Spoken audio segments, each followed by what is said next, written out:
अस्सलाम वालेकुम जी, कैसे हैं आप सब। अल्लाह पाक आप सबको अपने हिफ्ज़-ओ-मान में रखे, सेहत तंदुरुस्ती के साथ। जैसे कि आपको पता है विंटर स्टार्ट हो गया और बहुत ज़्यादा ठंड पड़ रही है, तो इस तरह की ठंड में दिल करता है कि कुछ इस तरह की चीज़ खाने के लिए हो जो कि सूप की शक्ल की भी हो और हम इसको चावल या चपाती के साथ भी खा सके। तो आलू चिकन इसके लिए बेस्ट आइडिया है, जो कि मैंने भी आज किचन में बनाया है। तो आइए देखिए मेरे साथ मैंने कैसे बनाया। मैंने एक पैन लिया है, उसके अंदर मैंने तकरीबन 4-5 टेबलस्पून भर के ऑयल के ले लिए थे और तकरीबन 1.5 टेबलस्पून भर के जिंजर एंड गार्लिक का पेस्ट इसके अंदर डाल दिया।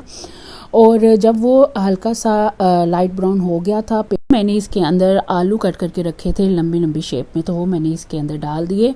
जो जिंजर और गार्लिक का पेस्ट था ना उसके अंदर, तो मैंने उसको ये देखें आलू को ऑयल में डाल के थोड़ा सा भून लिया और फिर हल्का सा पानी डाला ताकि जिंजर और गार्लिक का पेस्ट जो है ना वो ज़्यादा ब्राउन ना हो जाए। फिर इसके अंदर मैंने 1 टीस्पून हल्दी डाली है, 1 टेबलस्पून भर के रेड चिली डाली है और 1 टीस्पून इसके अंदर मैंने सोल्ट का डाला है।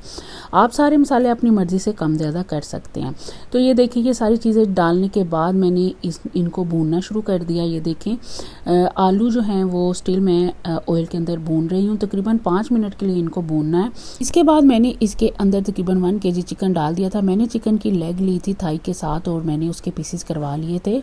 मतलब कहने का ये कि मैंने फुल चिकन नहीं लिया, मैंने लेग्स लेके थाई के साथ इनकी कटिंग करवा ली थी।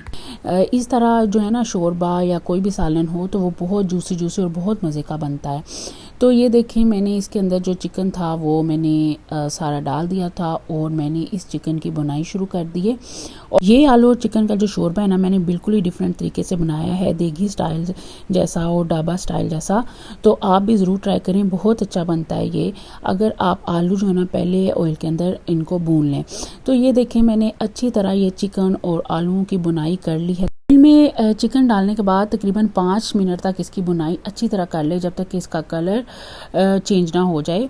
तो ये देखें इस स्टेज पे आके जब मैंने देखा कि ये जो चिकन है ना वो अच्छी तरह मैंने भून लिया, तो मैंने इसके अंदर टमाटर शामिल किए हैं। एक बड़े साइज़ का टमाटर लिया, या तो आप 2 मीडियम साइज़ के ले लें। तो ये देखें जितने भी आप टमाटर डालेंगे आपका जो शोरबा है ना उतना ही मज़े का बनेगा। तो ये टमाटर डालने के बाद फिर मैंने ना थोड़ी देर तकरीबन 2-3 मिनट के लिए इसके ऊपर लिड दे दिया था ताकि टमाटर थोड़े से सॉफ्ट हो जाएं, तो वो जल्दी मसाले के अंदर फिर मिक्स हो जाते हैं। तो ये देखें जैसे ही ढक्कन उतारा तो टमाटर सॉफ्ट हो चुके थे, तो मैंने इनको तकरीबन 1 मिनट के लिए शैलो फ्राई किया है। मतलब कि 1 मिनट के लिए इसको मैंने मज़ीद भून लिया था। और इसके बाद मैंने अनियन ना तकरीबन 4 बड़े टेबलस्पून फ्राई करके साइड पे रख लिए थे और उनको मैंने ग्राइंडर में डाल के हल्का सा पानी डाल के एक पेस्ट सा बना लिया।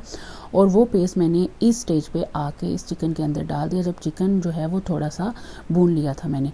तो ये देखें अच्छी इसको डालने के बाद फिर मैंने तकरीबन इसको भूना है, तकरीबन 2 मिनट ही भूनना है, ज़्यादा नहीं भूनना। तो ये देखिए सारा ऑयल वगैरह ऊपर आ गया। तो इस स्टेज पे आके मैंने फिर इसके अंदर जो है ना लेमन जूस डाला था, तकरीबन 1 टेबलस्पून समझे डाला। मेरे पास फ्रेश था तो मैंने फ्रेश डाल दिया, आपके पास जो भी हो आप 1 टेबलस्पून डाल दें। और इसके बाद 2 ग्रीन चिली मैंने इसके अंदर डाल दी हैं। मैं कहती हूँ ग्रीन चिली ना डालो तो मज़ा ही नहीं आता किसी भी सालन का। और इसके बाद फिर मैंने ये ज़ीरा और सूखा धनिया वो ना ग्राइंड किया हुआ था, दोनों चीज़ें तो मैंने 1 टीस्पून भर के इसके अंदर डाल दिया।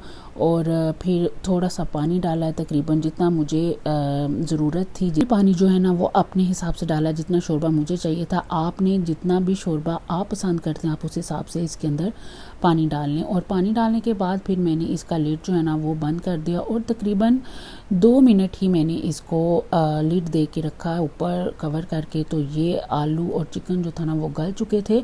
चिकन तो आपको पता है बहुत जल्दी वैसे ही गल जाता है, तो आलू भी गल गए थे क्योंकि हमने इसको स्टार्ट में ही डाल दिया था। वो साथ ही में हमने आलूओं को भून लिया था और वो गल भी गए थे। तो इस स्टेज पे आके जब मैंने ढक्कन उठाया तो मैंने इसके अंदर 1 टीस्पून भर के गरम मसाले का डाल दिया। होममेड गरम मसाला है वो, मैं आपको इसकी रेसिपी ज़रूर दूंगी। तो ये देखिए मैं चेक कर रही थी कि आलू गल गए हैं, तो आलू कंप्लीट गल चुके थे और चिकन भी बिल्कुल ही गल चुका था। तो ये देखिए जनाब इसकी फाइनल लुक बहुत ही मज़े का ये आलू और चिकन का शोरबा बना था। और इस वेदर के लिए तो परफेक्ट है, जैसे कि बहुत ज़्यादा सर्दी पड़ रही है। तो आप भी ज़रूर इसको बनाएं और अपनी फैमिली के साथ इस वेदर को एंजॉय करें इस आलू और चिकन के सालन के साथ। और मुझे दें इजाज़त और दुआओं में हमेशा याद रखें। अल्लाह हाफिज़।